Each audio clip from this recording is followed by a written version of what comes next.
Сергей ненавидел эту тетю Катю и ее сына терпеть не мог. Глазастый кучерявый Женька играл на скрипке. Тетя Катя таскала его в музыкалку, а когда стала с ними жить, то отец Сергея начал отвозить Женьку с утра в школу. Ну и его, конечно. Этого братика перевели в Сергея школу, как только тетя Катя начала с ними жить. Сергей понимал, мама больше с ними жить не будет, но обида на папу не проходила и на маму. Она звонила, переводила деньги, приезжала, задаривала подарками Сергея и отца. А Сергею не нужны были подарки. Ему надо было, чтобы мама рядом была. Он отчаянно ждал и верил, что мама скоро приедет и навсегда останется с ними. 4 года назад, на первый юбилей, мама приехала. Она была какая-то задумчивая. Вечером они закрылись с папой на кухне и долго о чем-то спорили. Потом папа вышел и прятал глаза. Мальчику показалось тогда, что папа плачет. Мама нервно курила, когда Сергей зашел на кухню. «Мам, ты что, куришь?» – удивился тогда Сергей. «Да я, сынок, так, немного, работа нервная, вот видишь, пристрастилась. Сереж, мне с тобой поговорить надо. Понимаешь, мне надо уехать». Сергей непонимающе смотрел на маму. Она о чем? Всегда же уезжает. «Сынок», — продолжала говорить мама, — «мне надо надолго уехать и далеко, понимаешь, за границу. Там предложили хорошую работу. Я буду присылать вдвое больше денег, куплю тебе хорошие вещи, игрушки. Будешь перед пацанами хвалиться». Не нужны Сергею вещи, игрушки, и хвалиться он ни перед кем не собирается. Ему нужна мама, просто чтобы рядом была. Хотел маме это сказать, да комок в горле помешал, слова застряли. Сергей, пряча глаза, как и отец, вышел на балкон. «Ничего, сынок», — сказал папа, — «прорвемся». Сначала мама присылала много денег, посылки, звонила каждый день, даже приезжала 2 раза. А потом... Однажды она долго не звонила по видеосвязи, и Сергей осмелел, сам позвонил. Мама сразу же ответила. «Сынок, что-то случилось?» «Нет, мам, ты давно не звонила. Вот я...» Раздался детский голосок, что-то лопочущее на чужом языке. Девочка лет 2 прибежала и залезла к маме на руки. Слово «мама» звучит одинаково на всех языках. Девчушка назвала его маму мамой на своем иностранном языке. «Кто это, мама?» «Я все объясню. Это Софийка, твоя сестра, моя дочь. Понимаешь?» «Папа знает?» «Да, мы просто не стали тебе говорить. Я вышла замуж, понимаешь? Софийка, она такая...» Но он уже не слышал. Он захлопнул крышку ноутбука. Мальчик проплакал до вечера. «Ты знал?» Встретил он отца вопросом вместо приветствия. «Ты знал, что она вышла замуж, и у нее есть ребенок?» Сергей намеренно не назвал ее мамой, но отец понял, о ком говорит мальчик. «Прости, сынок». «Предатель, ненавижу тебя, ненавижу вас обоих». Сергей убежал в ночь, папа бежал следом. Он поймал мальчика около железнодорожных путей и крепко прижал к себе. «Успокойся, сын, так бывает». «Нет, так не бывает, так не должно быть. За что она так с нами? Почему бросила меня? За что?» Больше они не возвращались к этой теме. С матерью не разговаривал, посылки от нее не принимал, деньги тоже. Год назад в их с отцом жизни появилась тетя Катя и ее сын, Женя. Сергей замкнулся в себе. Он видел, что отец счастлив, и не хотел мешать ему. Мальчику казалось, что он один на всем белом свете. Папа еще с этим Женькой возится. Однажды он вошел в комнату, где они весело болтали все троем о чем-то, но, увидев его, вмиг замолчали и смутились. Сергею не надо 2 раза объяснять. Он все понял с первого раза. Им хорошо и без него. «Сынок, поедем в акварель? Погуляем?» – зовет папа. «Не хочу», – отвечает Сергей и отворачивается. Да хочет он, конечно, хочет. Акварель – большой торговый развлекательный центр, и Сергей очень любил там гулять с папой вдвоем. Сергею 15 скоро. Он уже не загадывает желания на день рождения, не хочет ничего в подарок. На день рождения приехали бабушки с обеих сторон. Они переругались между собой из-за этой предательницы. Папина мама, бабушка Рая, назвала дочь бабушки Веры нехорошим словом. Дочь бабушки Веры – это предательница. Сергея не может он произносить это слово, не может, даже про себя. В общем, скандал вышел. Он ушел на улицу, бабушки уехали, даже не попрощавшись. Отец подарил фотоаппарат, тот, о котором мечтал Сергей, но он правда сказал, что с тетей Катей. А этот скрипач сказал, что подарок его не здесь, за ним надо ехать. Да больно надо, ему никакие подарки от них не нужны. На выходных папа разбудил Сергея рано. Мальчишке даже показалось, что папа, как раньше, пришел будить, чтобы идти с ним гулять. Почудилось, что нет никакой тети Кати, ее сына Женьки, скрипача, а есть только он и папка. Но это было не так. Когда он пришел на завтрак, за столом уже сидел Женька. Тетя Катя веселая что-то готовила. Эти трое переглядывались, у них была своя тайна. А Сергей так, мешал им даже, наверное, своим присутствием. Они загрузились в машину и поехали куда-то. Сергей хотел отказаться, как всегда, но папа очень просил. Приехали в деревню. Так получилось, что Сергей никогда в деревне и не был. Конечно, все было в диковинку, но вида мальчишка не подавал. Делал вид, что ему совсем не интересно. «Сергей, пойдем, что покажу». К нему подошел скрипач и потянул за рукав. Идти было недалеко, но Сергей шел и злился. Что ему надо? «Ты папин подарок и мамин захватил?» Сергея словно током ударило. «Какой он тебе папа?» Думает совсем уже. Но мальчишка промолчал, стиснул от злобы и обиды зубы и шел следом за этим. «Смотри!» Скрипач кивнул куда-то в сторону. «Я тебе это все дарю. Идем, идем, я знаю столько мест!» Сергей посмотрел на скрипача, как на сумасшедшего. Что он ему дарит? Но мальчишка не переставал болтать. Он был воодушевлен, махал руками и спускался вниз по тропинке между какими-то кустами. Я, как только узнал, что родители хотят тебе подарить, сразу про это место подумал.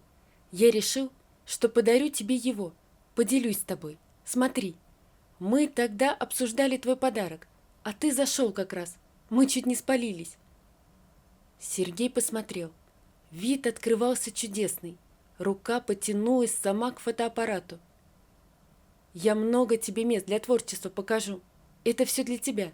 Когда ты станешь известным фотографом, я буду гордиться и всем рассказывать, что ты мой брат». Сергей промолчал. Он щелкал фотоаппаратом. Женька терпеливо сидел на камешке и ждал Сергея. Они пришли домой. Бабушка Женькина и дед, они как-то по-доброму отнеслись к Сергею. Бабушка все пыталась накормить его, а дед показывал какие-то инструменты, что-то рассказывал. Сергей из вежливости кивал. Папа, переодетый в старую одежду, полез на крышу, ремонтировать там что-то. Тетя Катя с ее мамой готовили, солили там что-то в банке.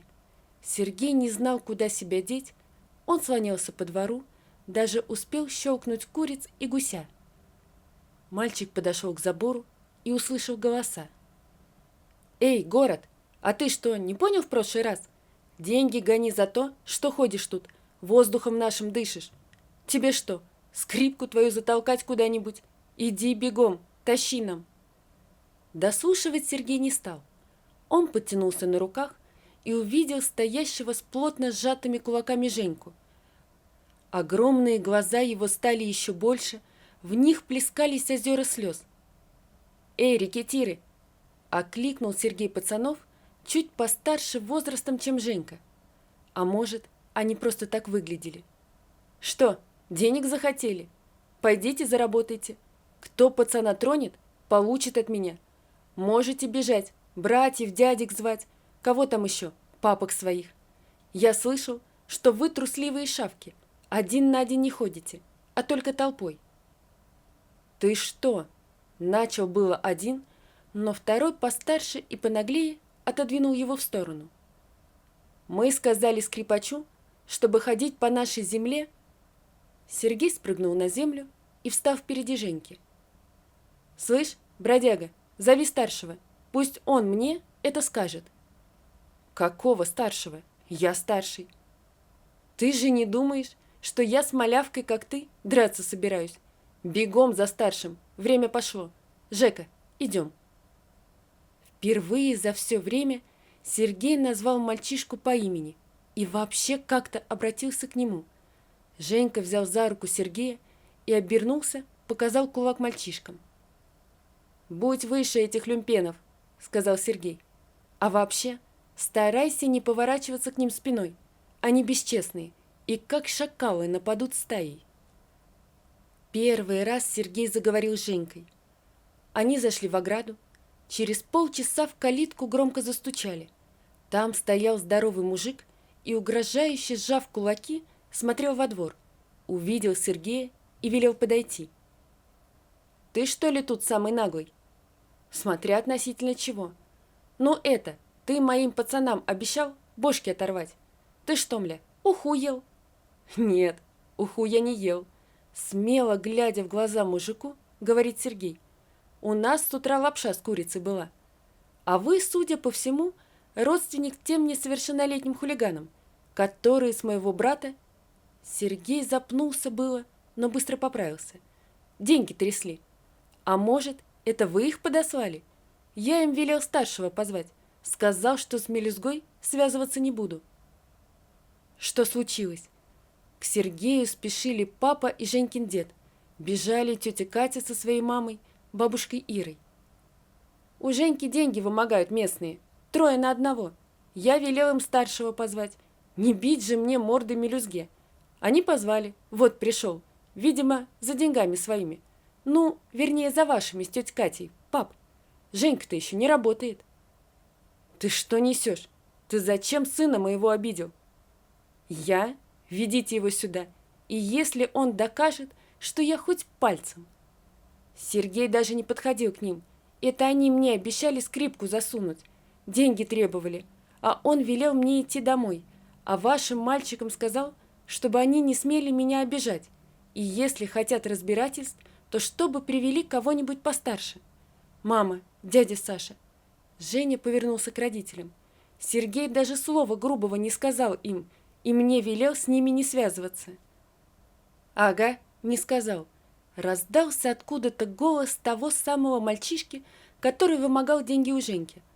«А кто нас шакалами обозвал? И этими, лампенами какими-то?»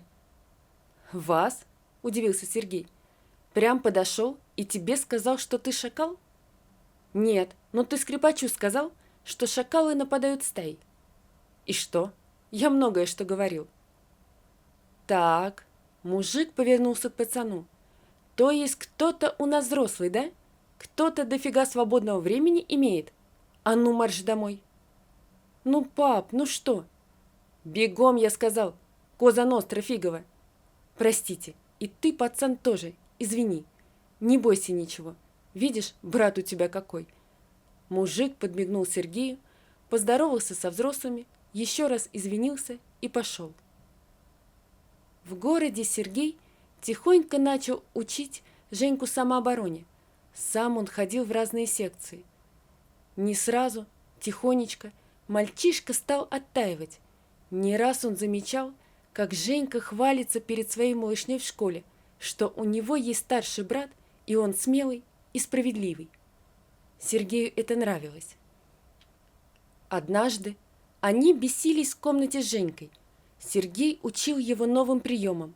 Мальчишки так раздурачились, что не услышали, как их зовут ужинать. «Мальчики, сейчас весь ужин отдам воронам!»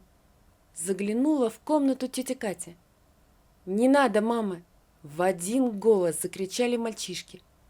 У Сергея это вырвалось непроизвольно. Катя вошла в кухню со слезами на глазах.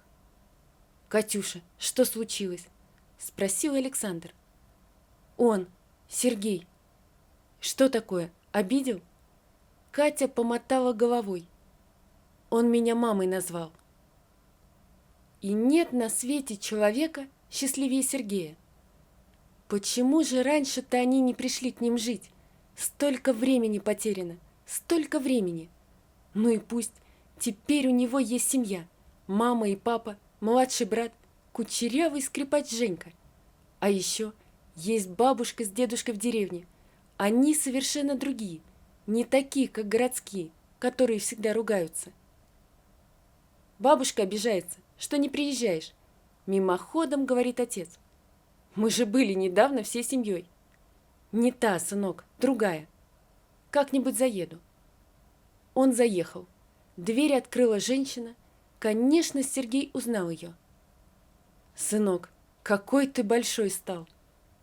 Сергей промолчал, немного посидел и собрался домой. «Прости меня, сыночек». «Мне не за что вас прощать», – пожал плечами. «Вы меня не воспитывали. Мне нужно идти». Закрыв дверь, Сергей достал телефон и набрал номер. «Алло, мама, хлеба купить? Женьку забрать?» «Да, конечно. Нет, не занят. Уже еду домой. Пока, мам». За дверью беззвучно плакала женщина. Она не понимала, за что старший сын с ней так, ведь она старалась для него, деньги присылала и подарки дарила. По улице шел парень. Сердце его рвалось от боли и обиды, но он никому не покажет эту боль. Он даже не поинтересовался, как я живу и как сестра, жалуется женщина своей маме. «А ты столько лет интересовалась парнишкой, а сестру он и не знает». «Мама, он сам перестал общаться со мной».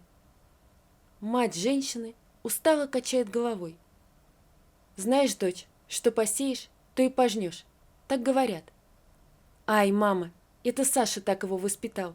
Он не мог простить, что я ушла тогда. Сам виноват. Надо было больше зарабатывать». Сергей вытер слезы, что набежали на глаза от ветра, и спокойно зашел в школу за братом. Там его все знали. Сергей высматривал Женьку и одну девочку, Леночку. Она тоже скрипачка. Она тоже высматривала Сергея. Вот такая история, друзья. Напишите, пожалуйста, что вы думаете об этой истории. Не забудьте подписаться на канал и поставить лайк. Всего вам доброго. До свидания.